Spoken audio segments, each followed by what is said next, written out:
Goeiemôre julle almal. Hier is ons vir nog 'n inspection vir veldhuise in Sand. So letterlik net die ander dag het ons 'n inspection gedoen in daai kompleks aan die ander kant. So ons is nou net in die neighboring kompleks. Dis nogal goeie nuus. So ja, ons is vandag hier so op 'n plat dak.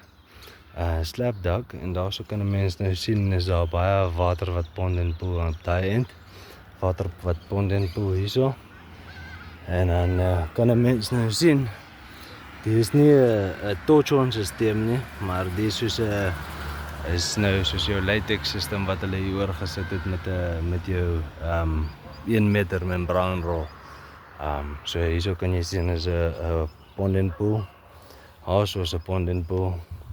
Hierso is signs of recent repairs op die venster. Lekker lieflik. Hierso signs of ponding and pooling daarso en daarso. So hierdie is signs of wear and tear. So hy gaan begin lek daar. Hierso kan jy sien dit al klaar begin lek en toe hom geseël. Maar hierso kan jy sien hy is nie regtig baie mooi geseël op die hoekies nie. So hy gaan binnekort daar ingaan. En dan die cross joint. En dan daarso by die